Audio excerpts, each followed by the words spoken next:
નમસ્કાર, જય સોમનાથ, જય દ્વારકાધીશ. આગળના સેશનની અંદર આપણે આહાર શૃંખલા અને પોષક સ્તર વિશે અભ્યાસ કર્યો. હવે આપણે જોવાનું છે કે પર્યાવરણને અસર કઈ રીતના પહોંચાડે. આપણે જ અસર પહોંચાડી સૌથી વધારે એટલું આપણે ખબર જ છે, કારણ કે આપણે રસાયણોનો ઉપયોગ કરીએ, આપણે પ્લાસ્ટિકનો ઉપયોગ કરીએ, આપણે આ બધી ટેકનોલોજીનો ઉપયોગ કરીએ, પણ એ ટેકનોલોજીને લીધે પર્યાવરણને જે નુકસાન થાય એ પણ આપણે જોતા નથી. એના વિશે આપણે અહીંયા થોડી ઘણી ચર્ચા કરવાની છે. એના વિશે વાત કરીએ તો આપણે છે આપણે પ્રવૃત્તિઓ જે કરીએ એ જ અહીંયા આપેલું છે કે પર્યાવરણને અસર પહોંચાડે છે. કઈ રીતના અસર પહોંચાડે? પર્યાવરણમાં થતું પરિવર્તન આપણને અસર પહોંચાડે. પર્યાવરણની અંદર પરિવર્તન એટલે હું તમને સામાન્ય ઉદાહરણ દઉં કે અત્યારે ચોમાસાની સિઝનની અંદર વરસાદ આવે, વરસાદ પછી ગરમી અચાનક પડે, ઠંડી પડે, તો આ બધે પર્યાવરણની અંદર ફેરફાર છે. પર્યાવરણની અંદર ફેરફાર થાય તો આપણે તાવ, શરદી, ઉધરસ, બીમારી આવે, આ બધી છે પર્યાવરણમાં અસર પહોંચે તો આપણે પણ અસર પહોંચે. આ બધી જોવા મળશે. પણ એક ઓઝોનના સ્તરમાં કેવી રીતના વિઘટન પામે એ જોવાનું છે. જો મનુષ્ય છે એ ઘણા બધા કેમિકલનો ઉપયોગ કરે, ઘણા બધા ગેસીસનો ઉપયોગ કરે પોતાના જીવન જરૂરિયાતની અંદર. તો એની અંદર એક છે એસી છે, રેફ્રિજરેટર એટલે કે ફ્રીજ છે. આનો ઉપયોગ તમે કરો એની અંદર એક વાયુ ઉત્પન્ન થાય, CFC. એ વાયુનો ઉપયોગ કરવામાં આવે. શું કરવામાં? ઉપયોગ કરવામાં. જે લીકેજ થાય ને એટલે તે વાતાવરણમાં રહે. તે હલકો વાયુ હોવાને કારણે તે શું થાય કે પૃથ્વીની ઉપરની સપાટી સુધી જાય અને ત્યાં તે જઈ અને તે શું કરશે ખબર છે કે વાતાવરણ સાથે સૂર્યપ્રકાશની હાજરીમાં આ CFC ક્લોરોફ્લોરોકાર્બન આમાંથી ક્લોરીન અને ફ્લોરિન જેવા વાયુ છૂટા પડે અને તે શું કરશે? ઓક્સિજન સાથે પ્રક્રિયા કરશે. ત્યાં ઉપર શું છે? ઓઝોન છે. ઓઝોન એટલે 3 ઓક્સિજન વાળો એક સ્તર છે. ઓક્સિજન વાળું 3 ઓક્સિજન વાળું સ્તર છે. આની સાથે તે પ્રક્રિયા કરીને શું કરશે? ઓક્સિજનને છૂટો કરી નાખશે અને તે છૂટો કરે અને તે શું કરશે? રાસાયણિક પ્રક્રિયા કરશે અને જે છૂટો થશે તો એમાંથી ઓઝોનનું સ્તર તૂટશે.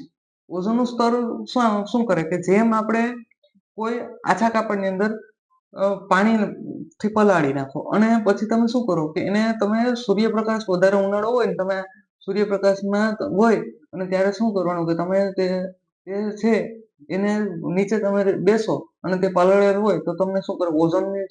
ઓઝોન આ રીતના જ કાર્ય કરે. સૂર્યપ્રકાશના જે કિરણો આવે એ વધારે તાપથી ગરમ ન થવા દે એટલે પૃથ્વી ઉપર આવતા તેને ધીમા કરી નાખે. એટલે કે જો વધારે પડતા જે યુવી રેઝ આવે એ બધા કિરણોને એની અંદર પ્રવેશ ન કરવા દે. ઘણાનું શું કરે કે વધારે પડતાનું પરાવર્તન કરી નાખે, અમુક કિરણોને જ અંદર ત્યાં આવવા દે. એટલે આ રીતના તે પ્રોટેક્ટ કરે. આ લેયર તૂટી જાય તો શું થાય? પ્રોટેક્ટ થતું બંધ થઈ જાય એટલે ઓઝોનના સ્તરને નુકસાન પહોંચાડે. તો આ રીતના અહીંયા આપેલું છે કે જ્યારે આપણે ઓક્સિજન જેવા અણુઓ 2 પરમાણુ હોય ત્યારે તે આપણે જારક સજીવો માટે આવશ્યક છે. પણ ઓઝોન છે એક ઘાતક વિષ છે. પરંતુ વાતાવરણમાં જે ઉપરી સ્તર તે ધરાવે ને એ સ્તર આવશ્યક છે આપણા માટે.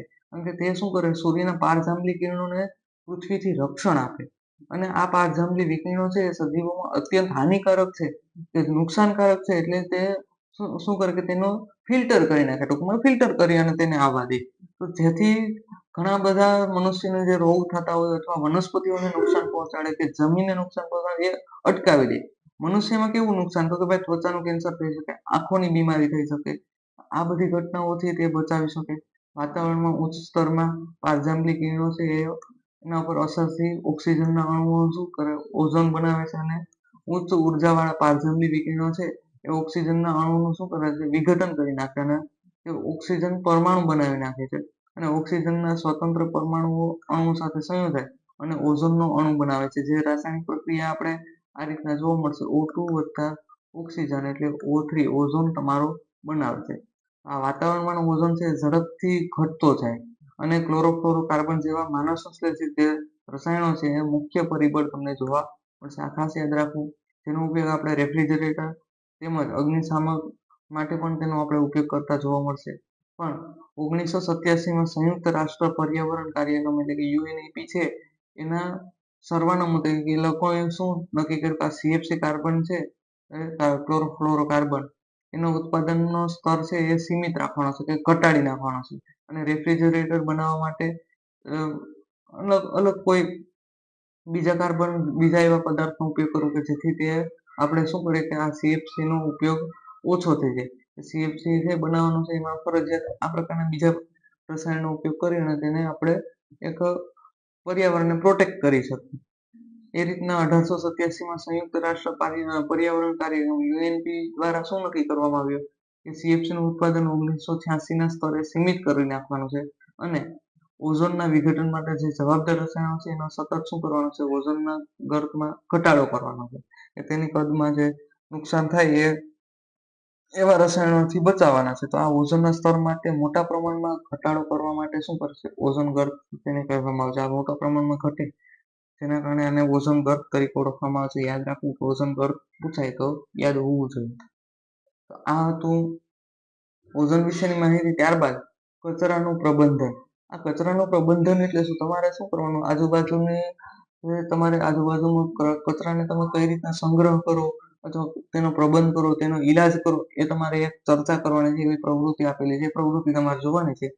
પણ આ કચરાનું પ્રબંધન અત્યારે સૌથી સળગતો પ્રશ્ન પણ આ પણ છે કે કચરાને જો વ્યવસ્થિત આપણે ક્યાંક વિઘટન થઈ જાય કે પ્લાસ્ટિકને એ રીતના આપણે કન્વર્ટ કરી નાખીએ એ બેનિફિટ રહે.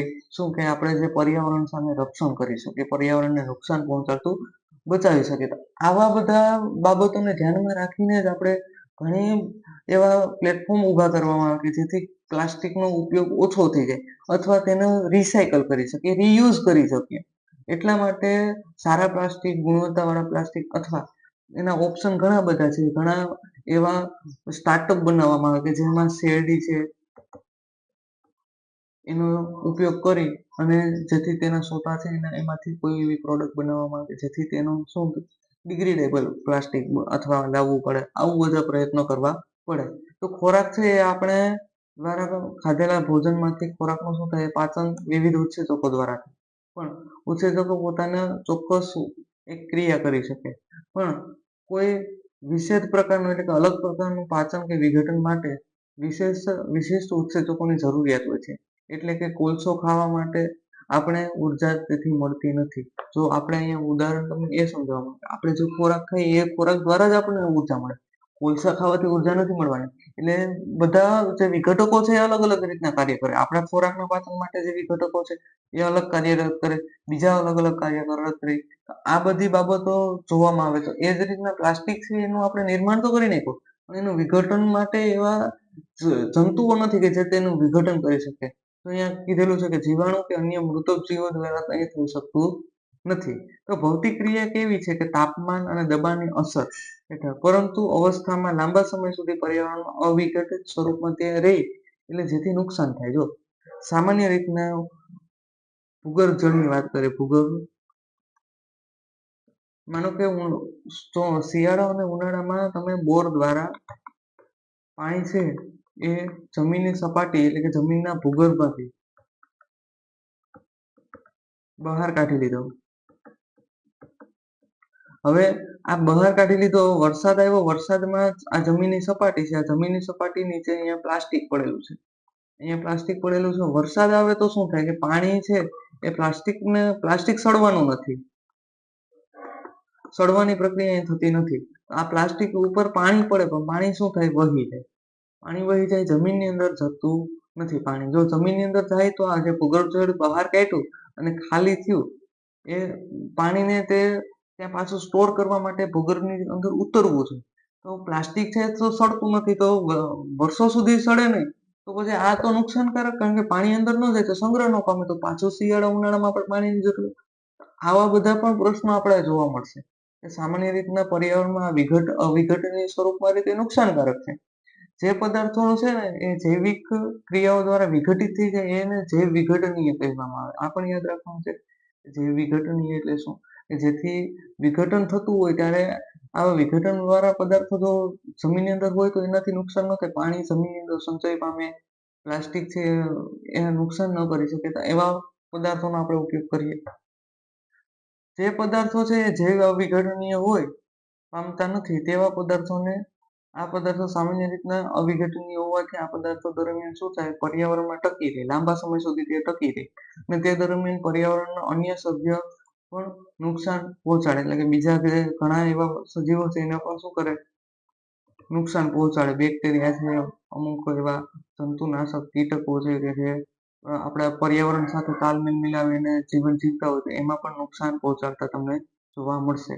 આ બધી બાબતો તમારે જોવી પડે કે આમાં કઈ નુકસાન તો નથી ને. પ્લાસ્ટિક છે, પ્લાસ્ટિક કચરા જેવા અન્ય અવિઘટનીય પદાર્થો છે જે ગરમી અને દબાણ જેવા ભૌતિક પરિબળોથી શું કરે છે, અસર પામે છે. કે જે ભૌતિક પરિબળોથી તે અસર પામે, પરંતુ તે સામાન્ય પરિસ્થિતિઓમાં તે લાંબા સમય સુધી શું થાય, મૂળ સ્વરૂપે તે જળવાઈ રહે, એટલે કે તેનું વિઘટન થાય નહીં.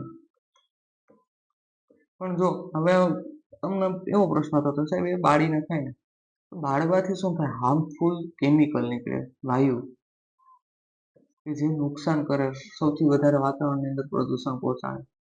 એ પણ એક એવો પ્રશ્ન છે કે તેને બાળવાથી કે સળગાવવાથી કોઈ જાતનો કોઈ ફેર પડવાનો નથી.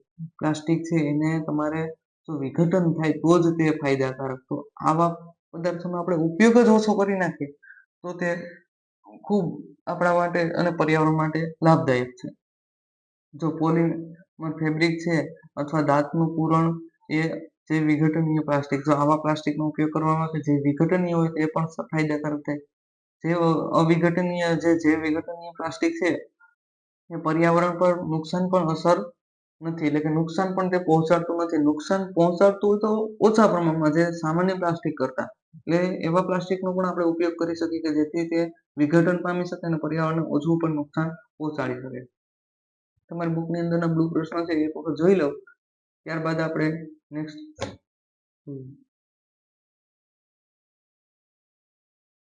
તમારે પ્રવૃત્તિ અહીં આપેલી છે, પ્રવૃત્તિ એક વખત જોઈ લો એટલે શું કહેવા માંગે પ્રવૃત્તિ 7, 8 અને 9. તો પ્રવૃત્તિ એક આપેલી છે એમાં તમને 6 નંબરની પ્રવૃત્તિ પણ છે. એમાં તમારે શું કરવાનું છે કે જે વિઘટનીય અને જે અવિઘટનીય આ પદાર્થો છે ને, આ પદાર્થોને તમારે જોવાનું છે કે તમારે ઇન્ટરનેટનો ઉપયોગ કરવાનો અને માહિતી મેળવવાની કે ભાઈ આમાં ક્યાં જૈવ વિઘટનીય પદાર્થો છે, ક્યાં અજૈવ વિઘટનીય છે. આ પ્રવૃત્તિ 6 ની અંદર આપેલું છે. હવે પ્રવૃત્તિ 7 શું કહેવા માંગે કે આપણે જે ઘરે કચરો નીકળે ને, કચરો એ તમારી આજુબાજુમાં જો પંચાયત હોય, નગરપાલિકા હોય, મહાનગરપાલિકા હોય, તો એ કચરો એકઠો કરવામાં આવે. હવે એ એકઠો કચરો છે એમાં તમને શું કીધેલું છે કે ભાઈ અલગ અલગ ડસ્ટબિન આપેલી છે કે અલગ અલગ લીલા, પછી વિઘટનીય હોય કે જે સડી જતા હોય એવા લીલા હોય, લીલો કચરો હોય, સૂકો કચરો હોય, અથવા ઇલેક્ટ્રોનિક આઇટમ. આ બધાના અલગ અલગ સ્ટોરેજ તમને આપવામાં આવે અથવા તમે એને અલગ અલગ રીતના નાખો. આ બધી તમારે જોવાનું છે. જે વિઘટનીય પદાર્થો કઈ રીતના અલગ રાખવામાં આવે, જે અવિઘટનીય એ તમારે જોવાનું છે કે પંચાયત છે કે નગરપાલિકા છે કે આ રીતના તમારો કચરો ઉઠાવવા આવે એ પદાર્થોને અલગ રાખે છે કે એક જ ભેગા લેતા જાય. તો એના વિશે ચર્ચા છે. પછી ત્યારબાદ તમને એક આ આપેલું છે કે પ્રવૃત્તિ 8 છે એની અંદર તમને એવું કીધેલું છે કે સુએજ ટ્રીટમેન્ટ, એટલે કે જે તમારા ઘરમાંથી, માનો કે તમે કોઈ મોટા શહેરમાં રહેતા હોય અથવા કોઈ એવા સિટીની અંદર રહેતા હોય કે જ્યાં વધારે પડતી ગટર વ્યવસ્થા, સારી ગટર વ્યવસ્થા હોય, તો આ જે તમારા ઘરમાંથી નીકળેલ પાણી છે, ગટર છે, એ ગટર ક્યાં જાય અને ત્યાં તે પાણી તેની સાથે છે તો પાણીને અલગ કરી શુદ્ધ કરવાની પ્રક્રિયા, આમાંથી કચરો છે એને અલગ કરવાનો, કેમિકલને અલગ કરવાના, અને તે સુએજ ટ્રીટમેન્ટ દ્વારા છે મોટા મોટા આવા પ્લાન્ટ, જો તમે અહીંયા જો આ સુએજ ટ્રીટમેન્ટ પ્લાન્ટ છે એની અંદર તમે જોઈ શકો કે આ પાણી છે એમાંથી સારું પાણી અલગ કરવામાં આવે કે જેથી તે પાણીનો રિસાયકલ યુઝ કરી શકીએ. તો આવી બધી બાબતોની તમારે ચર્ચા અહીંયા કરવાની છે. તો જેથી તમને ખબર પડે કે તે કઈ રીતના કાર્યરત છે, તમારા મ્યુનિસિપાલિટી અથવા તમારા નગરપાલિકા છે એ કઈ રીતના કાર્યરત જોવા મળશે. પછી ત્યારબાદ પ્રવૃત્તિ નંબર 9 આપેલી છે. 9 ની અંદર શું કીધું કે ઇલેક્ટ્રોનિક આઇટમ, કચરો. હવે એનો તમે કઈ રીતના એનું વ્યવસ્થાપન કરશો, તો તમારે ક્યાંય સર્ચ કરવાનું ગૂગલની અંદર, અથવા તમે કોઈ બુકની અંદર પણ વાંચી શકો કે આને કઈ રીતના તેનું વ્યવસ્થાપન કરવામાં આવે. અથવા પ્લાસ્ટિક છે એનો તમે રીયુઝ કઈ રીતના કરી શકો, રીયુઝ અથવા પુનઃચક્રીકરણ, એટલે કે તમે એને પાછું તમે ઉપયોગમાં લેવું હોય, તમારે 3R ની 5R ની સિસ્ટમ છે, તો એ રીતના તમે શું કરો કે જે તમે પ્લાસ્ટિકને પાનો પાછો તેનો ઉપયોગ કરી શકો, તેનું રિસાયકલ કરવામાં આવે. તો આ બધી બાબતોની તમારે ચર્ચા કરવાની છે. જો પ્લાસ્ટિક છે એ એવું પ્લાસ્ટિક આપણે જે નાના જે ઝબલાનો ઉપયોગ કરીએ એ આછા હોય. આછા તમે ઝબલાનો ઉપયોગ કરો એટલે તરત તૂટી જાય. તૂટી જાય ને એટલે તમે શું કરો કે એનો પાછો ઉપયોગ કરી શકો નહીં. પણ જે જાડા પ્લાસ્ટિક આવે, જે મોટા મોલની અંદર અથવા કોઈ શોપની અંદરથી તમે કોઈ વસ્તુ ખરીદો ને તેમાં જે તમને પ્લાસ્ટિક આપે, એ પ્લાસ્ટિકનો તમે સ્ટોર કરી શકો. સ્ટોર કરી અને પાછો રીયુઝ કરી શકો. રીયુઝ કરી શકો એવા પ્લાસ્ટિકનો તમે જો ઉપયોગ કરો તો એ શું થાય કે પ્લાસ્ટિકથી આપણે પ્લાસ્ટિકનું નુકસાન ઓછું થાય. ટૂંકમાં કે જે પ્લાસ્ટિકનો કચરો છે એ કચરો ઓછો થઈ જાય. કોઈ બીજા વ્યક્તિને તમે દઈ શકો જેથી તે પાછો તેનો ઉપયોગ કરી શકે કાયમી માટે. અથવા તમે કોઈ શાકભાજી લેવા જાઓ અને ત્યારે તમે જે ઝબલાની ડિમાન્ડ કરો એની જગ્યાએ તમે થેલી લેતા હતા, તો ત્યાં આપણે શું થયું, પ્લાસ્ટિકની જરૂરિયાત નથી એટલે પ્લાસ્ટિક જોઈએ નહીં તો તે બગડવાનું નથી. તો આ રીતના આપણે પર્યાવરણને ઉપયોગી થઈ શકીએ. બસ આટલી બાબતો ધ્યાન રાખો ને તો પણ ઘણો ફાયદો થાય. આપણે જે પર્યાવરણની અંદર બચાવ કરવાનો છે ને એમાં. તો અહીંયા સુધી હતું આપણું ચેપ્ટર. ત્યારબાદ જે સ્વાધ્યાય બ્લુ પ્રશ્ન અને સ્વાધ્યાયના પ્રશ્નો છે નેક્સ્ટ વિડીયોની અંદર તમે જોઈ લેજો. અસ્તુ, જય હિન્દ, જય ભારત.